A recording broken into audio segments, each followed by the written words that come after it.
Aw yeah, Rivers here with some cool tech, and here we have the highly anticipated Minix Neo X7 Android mini PC. The first thing you'll notice when you take it out of the box is that it feels different than the Minix X5. It feels more solid and a bit heavier. The outside is made of soft touch plastic like the Apple TV now.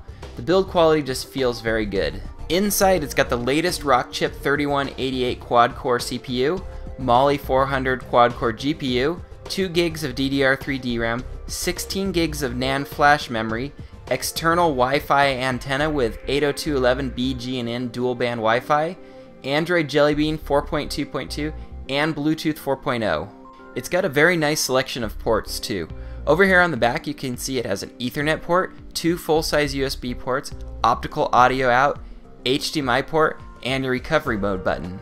Plus, on the side, you've got even more options with your OTG port, a full-size SD card slot, a full-size USB port, microphone in, headphone out, and power button. Here's everything that comes inside the box, including 2 different USB cables, a full-size HDMI cable, the remote, antenna, and manual. The included IR remote gives you options like home, menu, back, volume up, volume down, and multi-directional movement for navigating the custom remote UI. It works great for navigating your apps, or for apps that are made for remotes like XBMC. And finally, it's got a working power button, which a lot of Android PCs really need. This puts it into sleep mode like an Apple TV or Western Digital TV. I tested it and it only uses about 1 watt or less of power while it's asleep. The X7 works really well with third-party remotes too. Here I hooked up a great little remote from Transmart, the TSM-01. It's an air mouse remote which works really well with more complicated tasks like web surfing. The built-in keyboard is a nice option too. Minix has a new air mouse remote coming out as well. I'll put a link to both remotes in the video description down below. Alright, now let's take a look at what you'll see the first time you boot up the X7.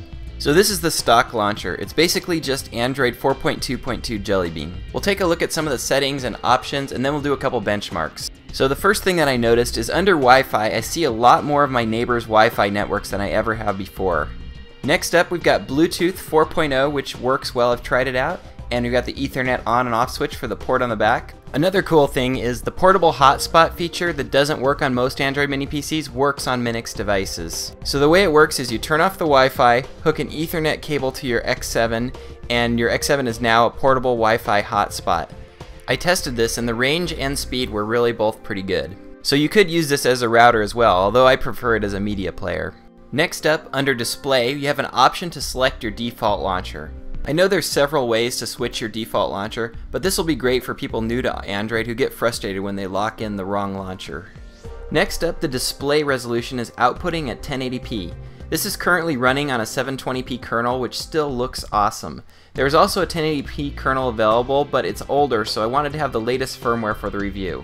I'll add notes in the description as to my firmware recommendations as soon as I have time to test a couple of ROMs. And now one of my favorite parts, it's got 4 gigs for app storage, 10 gigs for data storage out of a total of 16 gigabytes available. Plus it takes SD cards up to 32 gigabytes, and I've tested it with a 2 terabyte USB hard drive without any problems. And finally, here's your Android version 4.2.2 and your kernel and build information. Now let's run a few tests on the X7. First, let's check out the Wi-Fi. I think the Wi-Fi on the X7 is the best I've seen on any Android mini PC so far. When I go into Wi-Fi Analyzer, I see a lot more networks available than on other devices. Also, it shows the signal strength as stronger than on a lot of other devices. The Wi-Fi chip on the X7 can run at either 2.4 GHz or 5 GHz band, so it's got even more speed options on there as well.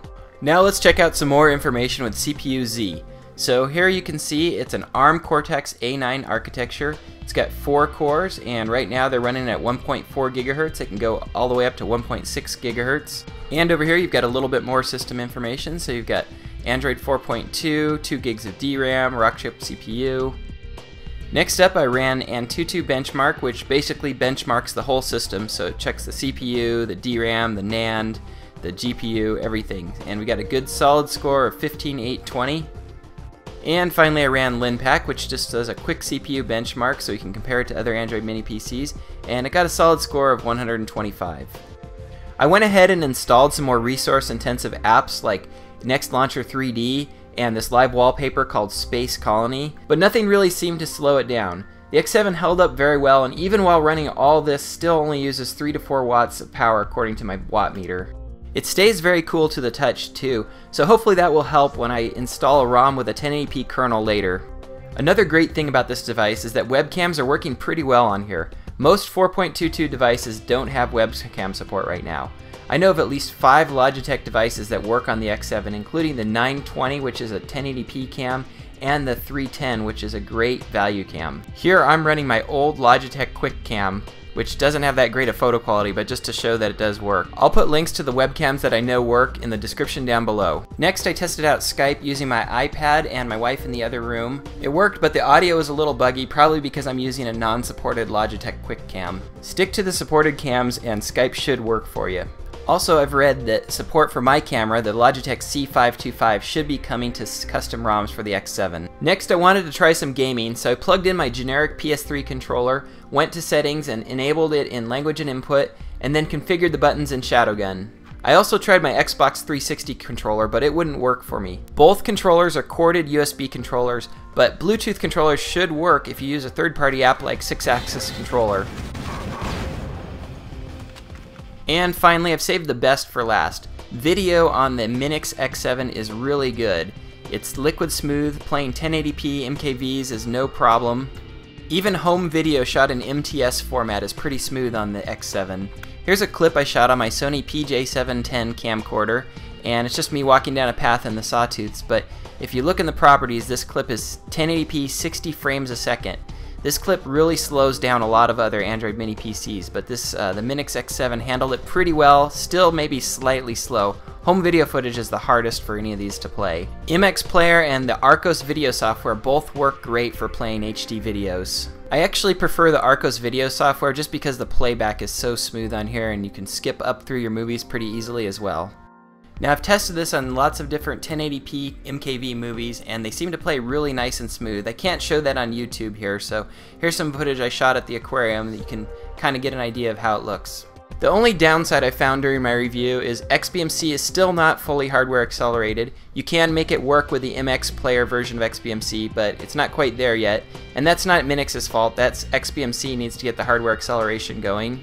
Now, on the plus side, the X7 has improved build quality, which feels even more solid. It's got butter smooth video, apps work great, and it's nice and stable. Webcams are now supported. It has a remote with a working power button, and it sips power at only 4 watts. Be sure to look down below in the video description. I'll put a link to the Minix X7 and all the hardware and software you saw in the video in there. Also, the X7 should have some custom ROMs available pretty soon.